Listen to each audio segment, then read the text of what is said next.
Hello दोस्तों, कैसे हैं आप सब। एक बार फिर से स्वागत है आपका हमारे YouTube channel Sikar study point पर। तो दोस्तों, आप लोगों के मन में सवाल आ रहा होगा कि आजकल थोड़ी वीडियो लेट हो जा रही है, क्योंकि पहले 3 बजे तक मैं आप लोगों के लिए अपलोड कर देता था, फिर कुछ टाइम ऐसा हुआ कि 5 बजे तक। अब थोड़ा सा दोस्तों आपके लिए लेट हो जा रही है, पर 7 बजे से पहले तक आपको वीडियो मिल जाएगी। क्योंकि दोस्तों शाम के समय आप कहीं मतलब कि शाम को तो आप घर में आ ही जाते होंगे, क्योंकि अगर दिन में अगर कहीं गए रहते हैं या कुछ जॉब करते हैं या मतलब कि तैयारी करते होंगे। अभी जॉब तो खैर बहुत जो लोग मेरी वीडियो देखते हैं शायद कम ही होंगे कि जॉब में होंगे, बाकी जो तैयारी करने वाले छात्र होंगे। बाकी दोस्तों आप लोग को वीडियो लगभग 7 बजे तक हर रोज़ तो मिल ही जाती है। बाकी आप लोग जब मिले, अगर नहीं भी आए तो दोस्तों आप कभी कभी यूट्यूब के द्वारा नोटिफिकेशन नहीं दिया जाता है, तो दोस्तों आप खुद प्ले लिस्ट में आके चेक कर सकते हो। दोस्तों आपको वीडियो वहाँ जो नई वीडियो आई रहती है वो आपको मिल जाएगी। बाकी जो लोग नए हैं वो पुरानी वीडियो भी देख सकते हैं अगर आपने अभी तक नहीं देखी है। तो दोस्तों हमेशा की तरह इसमें 15 क्वेश्चन रहेंगे, 10 क्वेश्चन लिखित रूप से और 5 क्वेश्चन मौखिक रूप से। सभी क्वेश्चन एग्जाम की दृष्टि से महत्वपूर्ण होंगे। तो चलिए शुरू करते हैं। तो दोस्तों ये है हमारा आज का पहला प्रश्न। बाटा घाटा कांड कब घटित हुआ था। इंपॉर्टेंट प्रश्न है, एग्जाम में पूछे जाने की पूरी संभावना है कि बाटा घाटा कांड कब घटित हुआ था। बहुत से लोगों ने इसका नाम नहीं सुना होगा, मुझे पता है, पर कोई बात नहीं है, आज जान लीजिए कि बाटा घाटा कांड कब घटित हुआ था। 1992 में, 1993 में, 1994 में या फिर 1995 में। तो बाटा घाटा कांड दोस्तों ये घटित हुआ था ऑप्शन नंबर सी, 1994 में इसका सही उत्तर है बाटा घाटा कांड। बाकी दोस्तों इस वीडियो में मैं आपको मसूरी कांड, खटीमा गोली कांड, सल्ट कांड मैं पिछली वीडियो में बता चुका हूँ, इसमें आपको नहीं बताऊंगा क्योंकि फिर वीडियो बहुत लंबी हो जाएगी। तो बाटा घाटा कांड ये कहाँ हुआ था दोस्तों, ये हुआ था मसूरी में। ये आपको बिल्कुल याद रखना है। कब हुआ था, अगर डेट आए तो एग्जाम में 15 सितंबर। कब? 15 सितंबर 1994 को आपको याद रखना होगा, क्योंकि ऑप्शन भी आपके लिए इसमें तो ऑप्शन बिल्कुल 94, 92, 93 इस तरह से हैं। तो बाटा घाटा कांड कब हुआ था, 1994 में, मसूरी में। और मसूरी में जो वुड स्टॉक स्कूल है उसके आसपास ही ये घटना हुई थी बाटा घाटा कांड की। ये आपको बिल्कुल याद रखना है। तो बढ़ते हैं दोस्तों अगले क्वेश्चन की तरफ। और आपको हमेशा की तरह 15 में से आपको कितने सही हुए कमेंट बॉक्स में बताना है, और वीडियो को एक लाइक दोस्तों आपको जरूर करना है। तो अगला प्रश्न है कि पत्रिकाएं से दोस्तों, जो भी पत्रिकाएं हैं यहाँ से एक प्रश्न अक्सर एग्जाम में पूछ लेता है। अगर वो नहीं आया तो 1 नंबर फिर आपका गया, और 1 नंबर भी गया। अगर तुक्का लगा तो 0.25, अगर नहीं लगा तो इतना गया। बाकी फिर इतना तो आपका नुकसान हो ही जाता है, बाकी आपको सही करना है। तो हिलमैन पत्रिका का संपादन किसने किया था। अब हिलमैन दोस्तों ये हिंदी तो होगा नहीं, हिलमैन आपको देखने से ही लग रहा है कि इंग्लिश समाचार पत्र रहा होगा। तो हिलमैन पत्रिका का संपादन किसने किया था। पीताम्बर दत्त बर्थवाल, गोपेश्वर कोठियाल, शैलेश मेटियानी या फिर गोविंद चातक। अब दोस्तों सभी ने सभी जो जितने भी हैं इन्होंने कुछ ना कुछ पत्रिकाएं जरूर निकाली है। तो सबसे पहले बात करते हैं दोस्तों हिलमैन पत्रिका का संपादन किसने किया। तो ये किया था दोस्तों किसने, पीताम्बर दत्त बर्थवाल ने। पर आपने सोचा नहीं होगा कि इन्होंने भी हिलमैन पत्रिका का संपादन किया था। जी हाँ दोस्तों, ये इन्होंने ही किया था, पीताम्बर दत्त बर्थवाल ने। जब ये दोस्तों छोटे थे, जबकि मतलब कि बचपन जैसे कि बाल्यकाल कहते हैं, तो उस समय भी इन्होंने अंबर नाम से भी ये पत्रिका उस समय निकालते थे, मतलब कि लिखते थे कह सकते हैं। कौन? पीताम्बर दत्त बर्थवाल। तो इनका नाम इसलिए भी खास है कि दोस्तों ये आपने पढ़ा होगा कि मतलब कि उत्तराखंड से हिंदी में डॉक्टरेट की, जो मतलब कि डॉक्टरेट करने वाले पहले व्यक्ति थे हिंदी विषय में। ये आपको बिल्कुल याद रखना है, पीताम्बर दत्त बर्थवाल। बाकी गोपेश्वर कोठियाल, ये इन्होंने भी पत्रिका निकाली थी। कौन सी निकाली थी? तो युगवाणी। युगवाणी आप याद रख लीजिए, युगवाणी पत्रिका किसने निकाली थी। 1900 कब निकाली थी? 1900 आज़ादी के समय, 1947 के समय। युगवाणी कहाँ से? देहरादून से। एग्जाम में पूछा जाता है इसलिए आपको बता रहा हूँ, क्या पता गोपेश्वर कोठियाल का ही आ जाए। शैलेश मेटियानी, इन्होंने जनपक्ष एक पत्रिका थी सांस्कृतिक, और एक विकल्प पत्रिका थी। अब इनमें से क्या पता कुछ भी आ जाए, आपको याद होनी चाहिए विकल्प और जनपक्ष। गोविंद चातक की भी पूछी गई है पिछले तक एग्जाम में, रेबार और वो या रेबार और है एक और अंगार। तो ये पत्रिका है किसकी? गोविंद चातक की। ये आपको बिल्कुल याद होनी चाहिए। तो बढ़ते हैं अगले क्वेश्चन की तरफ। तो दोस्तों ये जो प्रश्न है ये एग्जाम में पूछा गया था, ये भी एग्जाम में पूछा जा चुका है कि गौरा देवी को इंदिरा गांधी वृक्ष मित्र पुरस्कार से कब सम्मानित किया गया था।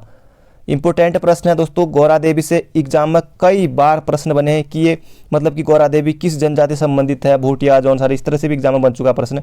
तो गौरा देवी किस जनजाति संबंधित है, तो ये हो जाएगी भूटिया। अब दोस्तों एग्जामिनर उनसे संबंधित कुछ भी पूछ सकता है। मतलब कि जैसे श्रीदेव सुमन है, आपको पता है श्रीदेव सुमन जी के बारे में, तो मतलब पिछली बार जो हाई कोर्ट क्लर्क का एग्ज़ाम था उसमें उनकी पत्नी का नाम पूछ लिया गया था, तो आयोग के द्वारा फिर 1 नंबर जिनका आया तो सही है, बाकी गया तो फिर 1 नंबर तो गया, फिर जिन्होंने तुक्का लगाया उसका उनका मतलब 0.25 मतलब कि इतना आपका नुकसान हो गया, जिन लोगों का नहीं हुआ। तो बाकी नाम भी ऐसे रहते हैं, जैसे किसी और का नाम पूछ देते हैं, उनकी पत्नी का नाम बिमला देवी या फिर कुछ और, जैसे कुछ उनका पत्नी का नाम जो था श्रीदेव सुमन की वो था बिनय लक्ष्मी सुमन। बाकी इस तरह से एग्जाम में क्वेश्चन बन जाते हैं। जैसे एक बार पूछा था कि मौला राम का पारिवारिक पेशा क्या है, लोगों को लगा ही नहीं कि सोनार होगा करके या सुनार होगा करके, क्योंकि बाकी सभी लोगों ने लगभग जो 90% या लोग होंगे उनका तो लगभग गलत हुआ था। बाकी जिन्होंने डीप में पढ़ी थी 5-10% लोग जो होते हैं तो उनका ही लगभग सही होता। बाकी फिर सब लोग फेसबुक पे आकर या फिर कहीं व्हाट्सएप पर भी इस तरह से करते हैं, ये कैसे हो सकता है, ये कैसे हो सकता है। फिर आयोग ने पारिवारिक पेशा इसका जो सही उत्तर दिया था वो दिया था क्या, सुनार। तो ये भी दोस्तों आपके लिए इंपॉर्टेंट बात रही, क्योंकि इसमें मैंने ज़्यादा आपको कुछ बताया नहीं एक्स्ट्रा, क्योंकि कुछ लोग कहेंगे कि ये इधर उधर की बात है। दोस्तों ये एग्जाम में पूछा गया था इसलिए आपको मैंने बताया। और बीपीटीओ के एग्जाम में पूछा गया था कि मांडवी या नहीं, मांडवी भी नदी है, वो भी गोवा में बहती है, कि जुआरी क्या है, नदी का नाम, फसल या फिर इस तरह से कुछ, इस तरह से ऑप्शन बनते हैं। जुआरी नदी का नाम है जो कि गोवा में बहती है। तो इस तरह से एग्जाम में क्वेश्चन पूछे जाते हैं, तो ये आपको बिल्कुल याद रखना है। तो गौरा देवी को इंदिरा गांधी वृक्ष मित्र पुरस्कार से कब सम्मानित किया था, 1986 में इसका बिल्कुल सही उत्तर है। कब किया गया था, 1986 में। ये आपको बिल्कुल याद रखना है। अगर आए कि नवंबर अक्टूबर कब मतलब कि महीना आए तो नवंबर 1986 में इनको इंदिरा गांधी प्रियदर्शिनी वृक्ष मित्र पुरस्कार इस तरह से भी आए, तब भी आपको घबराना बिल्कुल नहीं है। आपका उत्तर बिल्कुल यही होना है, क्या, 1986। बाकी दोस्तों इन्होंने, आपको पता होगा कि गौरा देवी ने चिपको आंदोलन से संबंधित रही है। चिपको आंदोलन जो कि कब चला था, चमोली में चला था, कब, 1974 में। तो ये आपको बिल्कुल याद रखना है, रैणी गांव चमोली। और चमोली में दोस्तों ये मैंने आपको बता ही दिया कि ये जो भोटिया जाति से संबंधित है। भोटिया की कौन सी, तोलछा जो चमोली में भोटिया गांव पड़ता है, तो वहाँ ये संबंधित है। तो ये भी एग्जाम में पूछ लिया गया था। तो बढ़ते हैं अगले क्वेश्चन की तरफ। ये 1982 दोस्तों चंडी प्रसाद भट्ट को रमन मैग्सेसे पुरस्कार दिया गया था, कब, 1982 में। तो बढ़ते हैं अगले क्वेश्चन की तरफ। अगला क्वेश्चन है सीतावनी का रामनवमी मेला। सीतावनी का रामनवमी मेला किस जनपद में आयोजित होता है, देहरादून, नैनीताल, चमोली या फिर अल्मोड़ा। तो दोस्तों ये सीतावनी का रामनवमी का जो मेला है ये होता है कहाँ, नैनीताल में। नैनीताल में कहाँ, अगर आएगा तो रामनगर में ये यहाँ मेला आयोजित होता है। बाकी नैनीताल में, और जो एग्ज़ाम में पूछा गया था कि एक जिया रानी का मेला जो कि रानी बाग नैनीताल में लगता है, जिया रानी का मेला, यह बिल्कुल याद रखिए। और एक वाला हरियाली मेला, तो वो भी भीमताल के आसपास लगता है, भीमताल में। तो बढ़ते हैं अगले क्वेश्चन की तरफ। अगला क्वेश्चन है दोस्तों, अब जल्दी चलते हैं। अगला क्वेश्चन है, बाकी मैं आपको डिटेल में बताता हूँ जो आपके लिए एग्जाम की दृष्टि से महत्वपूर्ण होती है। उत्तराखंड सरकार द्वारा नई औद्योगिक नीति की घोषणा कब की गई। अब मान लीजिए एग्जाम में प्रश्न आया हुआ है, क्या आप इसका सही उत्तर दे पा रहे हैं या नहीं, आप अपना आकलन कीजिए कि उत्तराखंड सरकार द्वारा नई औद्योगिक नीति की घोषणा कब की गई। 1 अप्रैल 2001, 26 मार्च 2003, 1 अप्रैल 2008, 1 अप्रैल 2005। तो 1 अप्रैल 2005 आप बिल्कुल गलत हैं। 1 अप्रैल 2008 को दोस्तों कौन सी नीति आई थी, तो ये आई थी औद्योगिक प्रोत्साहन नीति। औद्योगिक प्रोत्साहन नीति कब आई थी, तो 1 अप्रैल 2008 को आई थी, जो कि 1 अप्रैल 2008 से लगभग ये कब तक रहेगी, तो जो 2018 तक ये लगभग चली थी, मतलब कि इतने साल चली थी।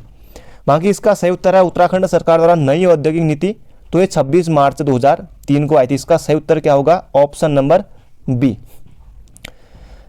ऑप्शन नंबर बी आपका बिल्कुल सही होगा। बाकी जो सर्वप्रथम उत्तराखंड में जो औद्योगिक नीति कह सकते हैं पहली बार, तो वो आई थी कब, 8 जुलाई 2001 को, ना कि 1 अप्रैल 2001 को। तो बढ़ते हैं अगले क्वेश्चन की तरफ। इसका सही उत्तर है उत्तराखंड सरकार द्वारा नई औद्योगिक नीति की घोषणा कब की गई, तो 26 मार्च 2003 को।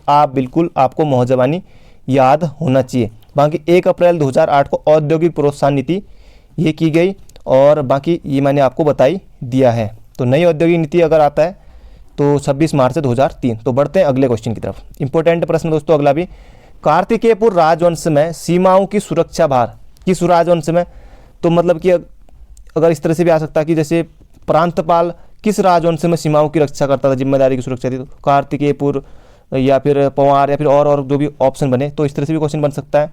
बाकी आपको याद रखना कि कार्तिकेयपुर राजवंश में सीमाओं की सुरक्षा भार की जिम्मेदारी कौन करता था? तो इसका सही उत्तर होगा क्या? प्रांतपाल। प्रांतपाल, प्रांत मतलब कि आप सीमा, जैसे प्रांत समझते हैं कि आप सीमा, तो आप समझ जाइए कि प्रांत से ही प्रांतपाल होगा कौन? सीमाओं की सुरक्षा। अब घटपाल क्या था? तो घटपाल कौन थे? मतलब कि जो घटपाल थे वो गिरिद्वारों के रक्षक थे। क्या? गिरिद्वारों के रक्षक, गिरिद्वार, ये आपको बिल्कुल याद रखना है। वर्मपाल, तो ये जो मतलब कि व्यक्ति इधर उधर जाते थे उन पर मतलब कि उन पर नजर रखते थे, कौन? वर्मपाल। और प्रांतपाल आपको बता दिया कि सीमाओं की सुरक्षा भार। बाकी नरपति, नरपति मतलब कि नदी घाटी पर जो लोग इधर उधर जाते थे, आवागमन सुविधा, उनसे ये कर वसूल करते थे, कौन? नरपति। तो बढ़ते हैं अगले क्वेश्चन की तरफ। अगला क्वेश्चन भी इंपॉर्टेंट है, एग्जाम में पूछा गया था कि उत्तराखंड में सर्वप्रथम आलू की खेती किसने की? Major Young, Bishop Heber, General Wheeler या फिर मिस्टर न्यूटन ने? तो इसका सही उत्तर है दोस्तों, उत्तराखंड में सर्वप्रथम आलू की खेती किसने की थी? तो आपका सही उत्तर हो जाएगा option number A, Major Young ने। कब की थी? उत्तराखंड में 1823 में की थी दोस्तों। कहाँ? देहरादून में। ये आपको बिल्कुल याद रखना है। बिशप हेबर, इनका भी नाम आपने सुना होगा, अगर नहीं सुना तो आज सुन लीजिए। बिशप हेबर दोस्तों ये चाय की खेती के लिए जाने जाते हैं उत्तराखंड में, चाय की खेती के लिए 1824 में। और अगला जो ऑप्शन है जनरल व्हीलर, जनरल व्हीलर ने दोस्तों घोड़ाखाल में, जो कि घोड़ाखाल नैनीताल में पड़ता है, घोड़ाखाल में सैनिक स्कूल भी है। अब सैनिक स्कूल आ ही गया तो सैनिक स्कूल भी बता देता हूँ, एक एक्स्ट्रा प्रश्न आपके लिए कि सैनिक स्कूल की स्थापना कब हुई थी? तो 21 मार्च 1966 को हुई थी, 21 मार्च 1966 को। और किसने की थी? जयमल्ल सिंह ने। अब एग्जाम में आया था इसलिए बताया क्योंकि घोड़ाखाल में इन्होंने, जैसे जनरल व्हीलर ने जो फलोद्यान की मतलब कि फलोद्यान लगाया था, तो तब मैंने आपको ये घोड़ाखाल सैनिक स्कूल के बारे में बता दिया, ताकि ये भी एग्जाम में आया था तो आपको चीज़ें याद रहेंगी। तो मिस्टर न्यूटन है, तो मिस्टर न्यूटन ने दोस्तों इन्होंने भी चाय का बागान लगाया था। कहाँ लगाया था? तो भवाली में। अब भवाली में टीबी सैनिटोरियम भी है और भी बहुत कुछ है। तो बढ़ते हैं अगले क्वेश्चन की तरफ। तो अगला क्वेश्चन है दोस्तों, केदारखंड में किस नदी को क्षीरधारा कहा गया है? एक बार जैसे काली नदी को कहा गया है श्यामा, या मतलब कि शायद केदारखंड या कहीं कहा गया है, तो काली नदी का श्यामा कहा गया, पौराणिक नाम भी कह सकते हैं। बाकी भारतीय इतिहास में किस नदी को हिरण्यवती नाम से जाना जाता है? इस तरह से भी एग्जाम बना था, तो क्या हो जाएगा? अलकनंदा। तो अब आपके सामने अलकनंदा, एक ऑप्शन तो मैंने आपको हटा दिया कि केदारखंड में किस नदी को क्षीरधारा कहा गया है? भागीरथी, मंदाकिनी, धौलीगंगा। तो इसका सही उत्तर है मंदाकिनी। क्योंकि मंदाकिनी कहाँ बहती है? तो दोस्तों केदारनाथ में। मंदाकिनी और मंदाकिनी और अलकनंदा का संगम होता है कहाँ पर? केदारनाथ में। चतुर्थ प्रयाग है, ये आपको बिल्कुल याद रखना है। बाकी चौराबाड़ी ताल, वो सब केदारनाथ आपदा के बारे में आपको पता है, पिछली वीडियो में बताया है। तो बढ़ते हैं अगले क्वेश्चन की तरफ। अगला क्वेश्चन दोस्तों, ये किसी एग्जाम हुआ था, कनिष्ठ साई का किसी कोई एग्जाम था, तो एग्जाम में पूछा गया था कि दून घाटी स्थित है, देहरादून, उत्तरकाशी, हरिद्वार या फिर इनमें से कोई नहीं? तो दून घाटी दोस्तों, दून घाटी, दून देहरादून, तो दून घाटी कहाँ हो जाएगी? देहरादून में। बिल्कुल आसान था आपके लिए, सभी ने लगभग इसका उत्तर कर दिया होगा। तो आप कमेंट बॉक्स में बताइए कि हर की दून कहाँ स्थित है। हर की दून, जो अभी तक वीडियो देखते होंगे वो कमेंट बॉक्स में जरूर बताएंगे हर की दून कहाँ स्थित है। तो बढ़ते हैं दोस्तों अगले क्वेश्चन की तरफ। ये क्वेश्चन भी एग्जाम में पूछा गया था कि उत्तराखंड के कुल क्षेत्रफल का कितना प्रतिशत भाग पर्वतीय है? 66%, 86%, 74% या फिर 58%? तो इसका सही उत्तर है ऑप्शन नंबर बी। बहुत से लोगों का गलत हो गया और बहुत से लोगों का सही भी हो गया। तो उत्तराखंड के कुल क्षेत्रफल का कितना प्रतिशत भाग पर्वतीय है? तो 86%। बाकी आपने पढ़ा होगा कि 86.07% पर्वतीय भाग है। बाकी इसमें से कितना बच गया? तो बाकी जितना बच गया वो सब मैदानी भाग हो जाएगा। तो ये आपको बिल्कुल याद रखना है। अब 10 क्वेश्चन तो आपके ये पूरे हो गए। बाकी अब 11 क्वेश्चन सुनिए मौखिक रूप से, 5 सेकंड में आपको उत्तर बताना है। पहला प्रश्न है कि उत्तराखंड का न्यूनतम क्षेत्रफल वाला जिला कौन सा है? आपके ऑप्शन है चंपावत, रुद्रप्रयाग, यूएस नगर या फिर अल्मोड़ा। तो इसका सही उत्तर है दोस्तों, उत्तराखंड का न्यूनतम क्षेत्रफल वाला जिला कौन सा है? तो ये है कौन? चंपावत। चंपावत, ये आपको बिल्कुल याद रखना है। आपका 11 क्वेश्चन। बाकी दोस्तों आपके लगभग 30 से 35 क्वेश्चन के बीच में बन गए होंगे, जितना एक्स्ट्रा फैक्ट आपको बता दिया। क्वेश्चन नंबर 12, आपको सिर्फ 15 में से ही कमेंट बॉक्स में बताना है कि अस्कोट वाइल्ड लाइफ सेंचुरी कहाँ स्थित है। एग्जाम में सीधे सीधे पूछा गया था कि अस्कोट वाइल्ड लाइफ सेंचुरी कहाँ स्थित है।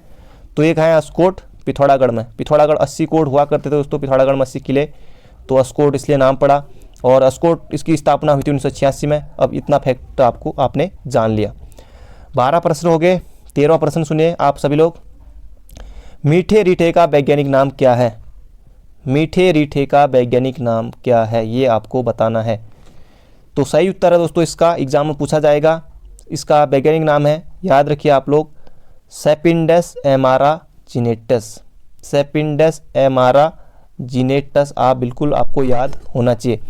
बाकी आपको कमेंट बॉक्स में बताना कि रिंगाल का वैज्ञानिक नाम क्या है, एग्जाम में पूछा गया था। नहीं तो आप कमेंट कर देना कि आप हमको नहीं पता है, या फिर गूगल कर लीजिए तो मिल जाएगा। गूगल करके आप बता सकते हैं, कहीं से आप बुक से देख के, तब भी आप कमेंट बॉक्स में आपको बताना है। बाकी मैं अगले किसी वीडियो में आपको ज़रूर बताऊँगा। 14वां प्रश्न सुनिए। कुब्जा वर्ग, कुब्जा वर्ग किसका जो है कि प्राचीन नाम है? तो ये भी एग्जाम में पूछा गया था, इंपॉर्टेंट प्रश्न है। तो ये किसका हो जाएगा? तो हो जाएगा ऋषिकेश। ऋषिकेश तो किसका प्राचीन नाम हो जाएगा? ऋषिकेश। बाकी गोविषाण, काशीपुर हो जाएगा। ये आपको बिल्कुल याद रखना है। बाकी बहुत से नाम है, धनुष्यतीर्थ, टिहरी, एग्जाम में कई बार पूछा गया था। अगला क्वेश्चन है 15वां क्वेश्चन, आज का आपका आखिरी क्वेश्चन, कि मातंग गुफा कहाँ स्थित है? मातंग गुफा कहाँ स्थित है? ये मौखिक रूप से 5 प्रश्न आपके रहते हैं, बाकी 10 क्वेश्चन आपके इस तरह से रहते हैं। तो मातंग गुफा कहाँ स्थित है? तो ये उत्तरकाशी में। उत्तरकाशी में। उत्तरकाशी में कहाँ? मालती गांव में। नदी के पास। नदी कौन सी हो जाएगी? भागीरथी। भागीरथी। तो ये आपको बिल्कुल याद रखना है। तो जो मातंग गुफा है ये मातंग ऋषि से संबंधित है। तो दोस्तों ये थे आज के क्वेश्चन, और 15 में से आपको कितने सही आप कमेंट बॉक्स में ज़रूर बताइए। बाकी कल मिलेंगे एक और नए वीडियो के साथ। तो thank you friend, thank you so much.